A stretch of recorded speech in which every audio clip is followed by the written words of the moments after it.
In this video, we're going to talk about integration by partial fraction. So as the name goes, partial fraction, that means along the line, we are going to decompose a compound fraction into its component partial fraction. The technique of integration by partial fraction is to resolve or decompose a compound fraction into its component partial fractions and then integrate. There are different types of partial fractions. So when we want to integrate a fraction, this is a fraction, okay, or when we want to integrate a rational expression, let us look at the expression if it can be resolved into partial fractions. So if we can resolve it into partial fractions, then good. We can go ahead and resolve before we now integrate with respect to the variable. So if I look at this, 11 minus 3x upon x squared plus 2x minus 3, I can factorize this bottom. X squared plus 2x minus 3. Yes, I can. Okay, this is 1, the coefficient of x squared. 1 times minus 3 is minus 3. And here I have 2 as the coefficient of x. So two numbers, when multiplied to give minus 3 and when added to give 2. The numbers are 3 and minus 1. Yes, 3 and minus 1. 3 times minus 1 is minus 3. 3 plus minus 1 is 2. So I have, okay, x squared plus 3x minus x, that's minus 1x minus 3. So if I factorize by grouping, this is bring x out, I have x plus 3 left. Bring minus 1 out from this next or the last two, I have x plus 3. So they are the same in bracket. Take 1, then take x minus 1. So this denominator is reducible to linear factors. So this is now the integral of 11 minus 3x upon x plus 3 into what? X minus 1 dx. So this is not a standard integral. When I say standard integral, for example, the integral of 1 over x dx is ln x plus c. The integral of cosine of x dx is sin x plus c. But what will you say is the integral of 11 minus 3x upon this dx? You can't say easily. So you can break this rational function into pieces using the technique of partial fraction. So let us resolve this into partial fraction. 11 minus 3x upon x plus 3, x minus 1. So you can watch my videos on partial fractions to understand in details how to resolve a compound fraction into its component partial fractions. So when we have two linear factors at the denominator, we are going to obtain two partial fractions. Okay, we are adding them. Let's take x plus 3 here, and let's take x minus 1 here. Since the factors are linear in each case, I will assign constants to their numerator, AB.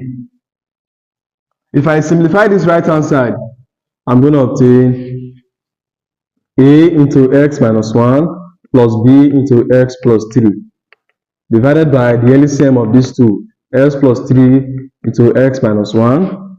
So here is still 11 minus 3x upon x plus 3, x minus 1. So this bottom can cancel out because they are the same. It means that we have 11 minus 3x equal to A into x minus 1 plus B into x plus 3.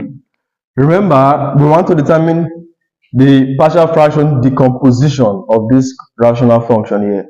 So let's look for the values of A and B. Now this is it. I can't determine A and B at the same time.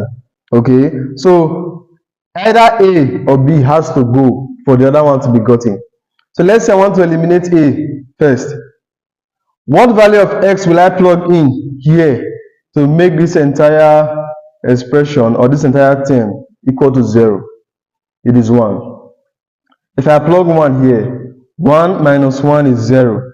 0 times a is 0. It means that everything here becomes 0. But this will not become 0. This will become 4b. Alright, because 1 plus 3 is 4. So when x is equal to 1, 11 minus 3, right? 11 minus 3 will be equal to, this is already 0. This is 4b. This is 8, equal to what? 4b. And this implies that b is equal to 2 if you divide both sides by 4. Now, this is for a, this is for b rather. So what do we do to get a? It means that we are going to plug a value for x that will make b equal to 0, or that will make this entire expression equal to 0. So just the same way we chose 1 for x, we are also going to choose a number for x here. And that number should be minus 3. Don't you think so? Minus 3 plus 3 is 0. So everything here becomes what? 0. So if you plug in minus 3 for x, b and everything here becomes 0. When x is minus 3, 11 plus 9. Minus 3 times minus 3 is plus 9. So 11 plus 9 is equal to minus 3 minus 1 is minus 4. Minus 4a. Minus 3 plus 3 is 0. So everything there is out. 11 plus 9 is 20, equal to minus 4a. And this implies that a is equal to what? Minus 5. So a is minus 5 and b is 2. The question remains, what is the decomposition of this compound fraction into partial fraction? Therefore, 11 minus 3x upon x plus 3x minus 1, which is the same thing as this fraction here. It is equal to a, what's a? Minus 5 all over x plus 3 plus b, what's b? 2 all over what? X minus 1. So the integral is now equal to the integral of everything here now is this. Minus 5 upon x plus 3 x plus 3 plus 2 upon x minus 1 dx. So we can split this integral to obtain the integral of minus 5 upon x plus 3 dx plus the integral of 2 upon x minus 1 dx. So I want to do something. I want to bring minus 5 out. That means we'll be having 1 at the top. If I bring 2 out, we'll be having 1 at the top. I'm still very, very, very correct. Nothing has changed. So what now is the integral of 1 over x plus 3 dx? And what is the integral of 1 over x minus 1 dx? Remember something. I said this in one of my videos. Now the integral of f prime of x over f of x dx is the ln of f of x plus c. What am I saying? If a function exists such that the derivative of the bottom is what we have at the numerator, the integral of that function is the natural logarithm of the bottom. Okay, it is as if I know that the derivative of the bottom here is 1. Okay, let's check. Differentiate s plus 3 with respect to s. Of course, it's 1. I can see 1 at the top. So this means that this is minus 5 ln x plus 3. The integral of 1 over x plus 3 is ln x plus 3. That's what it means. Since the derivative of this bottom is the top. Now, look at this. It is the same thing here. If I differentiate x minus 1 with respect to x, I'm going to obtain 1. And 1 is at the top. So it is ln x minus 1. And since the integral is an indefinite integral, I will add the constant of integration to it. So this is the integral of this. with respect to x. Using the law of logarithm, let me show you something.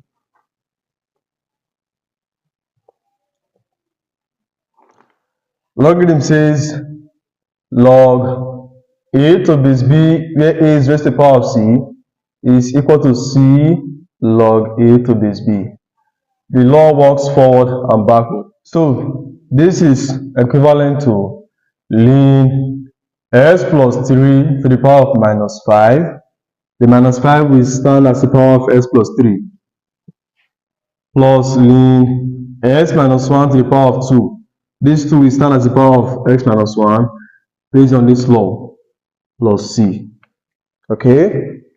So if we combine this using the addition law of logarithm, that the law of logarithm for addition says that log a to base b plus log, let's say c to base b, where they have the same base, it is equal to log to base b of a times c, ac.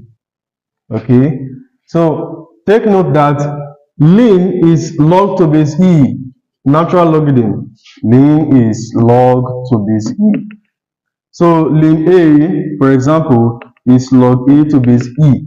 So both of them have the same base, all right? So this will now be ln s plus 3 to the power of minus 5, okay, times x minus 1 squared plus c. Yes, they are the same. So if I multiply these two together, I'll get this, all right? So because this one has the power of minus 5, I can write this as ln x minus 1 all squared divided by x plus 3 to the power of 5 plus c. By the law of indices, s plus 3 to the power of minus 5 is equivalent to 1 all over s plus 3 to the power of 5. I'm saying that a raised to the power minus x is equal to 1 over a raised to the power x. That's what's going on here. Okay? So bear in mind that the way to dissolve or to resolve a compound fraction into its component partial fraction depends on the type of fraction that is involved in that case. I told you earlier that I have videos on partial fractions, so you can watch to learn and understand the way to resolve compound fractions into component partial fractions. I'll see you in the next one. Keep watching, keep following, keep liking the videos, and keep sharing them.